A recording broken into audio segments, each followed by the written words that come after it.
இந்த 76ஆம் ஆண்டு குடியரசு தின விழா இன்று நாடெங்கும் கோலாகலமாக கொண்டிருக்கிறது. நம்முடைய பள்ளியிலும் இன்று சிறப்பாக கொண்டாடப்பட்டு வருகிறது.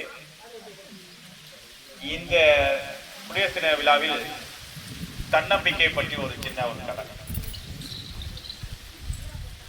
இந்த கதையை பார்த்தீங்கன்னா நம்மளுடைய முன்னாள் குடியரசுத் தலைவர் அப்துல் கலாம் ஐயா அவர்கள் நிறைய இடத்துல சொல்லியிருக்கிறாரு.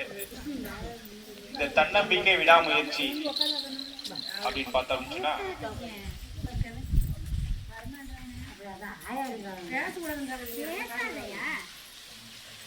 ஒரு நாள் மழைக்காலம். அந்த மழைக்காலத்தில் பார்த்தீங்கன்னா பறவைகள்லாம் இற தேடுறதுக்காக ஏன்னா மழை பெஞ்சிட்டு இருக்கும் பொழுது கூட்டிலே அடங்கிட்டு இருக்க முடியாது. நமக்கு கூட என்னன்னா உழைச்சாலும் அந்த சாப்பாடு, அதுபோல் அந்த பறவைகளை இறை தேடி போனால்தான் அந்த பறவைகளுக்கான உணவு கிடைக்கும். அப்படி இந்த மழை காலத்தில் சரி நம்ம மழை பெய்யல, நம்ம போய் இற தேடலாம் அப்படின்னு சொல்லி எல்லா பறவைகளும் பறந்து போயிடுச்சு. அப்படி பறந்து போகும்போது திடீர்னு மழை பெய்ய ஆரம்பிச்சு. மழை பெய்ய ஆரம்பிக்கும் போது என்ன ஆயிடுச்சுன்னு கேட்டீங்கன்னா எல்லா பறவைகளும் தன்னுடைய கூட்டுக்கு வேகமாக வருது. ஆனால் ஒரே ஒரு பறவை மட்டும் கூட்டுக்கு வரல. கூட்டுக்கு வராமல் அது இருக்க மேலே உயரமாக பறந்துகிட்டே போகுது. அது என்ன பறவைன்னு யாருக்காவது தெரியுதா? எல்லா பறவையும் இருக்க குருவி, கிளி, மயில் எல்லாமே தன்னுடைய கூட்டுக்கு வேகமாக போகுது. மழை பெய்யுது, நம்ம நனைஞ்சிருவோம்.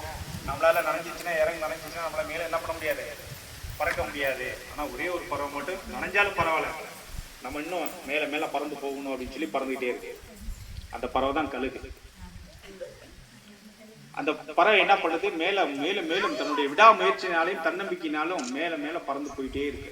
பறந்து போகும்போது இந்த மேகங்கள் பார்த்தோன்னா ஒரு குறிப்பிட்ட தூரத்துல தான் மழை பெய்யும். அதுக்கு மேலே போயிட்டோம்னா மழை பெய்யாது. எங்க மேகம் கூடியிருக்கோ அந்த கூடியிருக்க இடத்துக்கு பக்கத்துல மட்டும்தான் மழை பெய்யும். அதுக்கு மேலே போயிட்டோம் அப்படின்னா வானத்துல மேலே எங்கேயும் மழை பெய்யாது.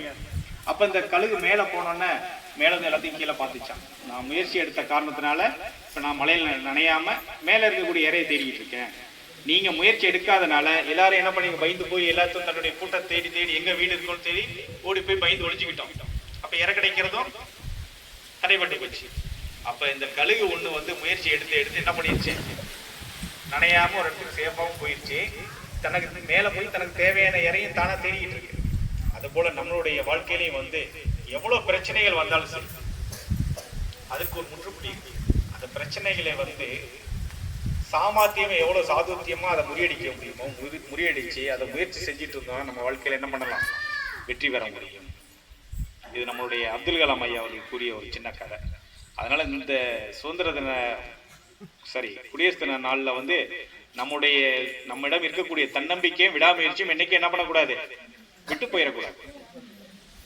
கல்வியிலும் சரி உழைப்பிலும் சரி தன்னம்பிக்கை இருக்கணும். அதே போல முயற்சி இருக்கணும். முயற்சி இருந்தால் மட்டுமே வெற்றி பெற முடியும். முயற்சி இல்ல நமக்கு எந்த ஒரு பொருளும் கிடைக்கும் தானா கிடைக்கும்னு எதிர்பார்த்தோம்னா ஒரு நாள் என்ன பண்ணாது, நமக்கு கிடைக்காது.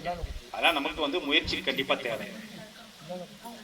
சரிங்களா? இந்த சுதந்திர தின விழாவில் உங்களுக்கு இந்த ஒரு சின்ன கதையை சொல்லி இந்த உரையை முடித்துக் கொள்கிறேன். அனைவருக்கும் நன்றி.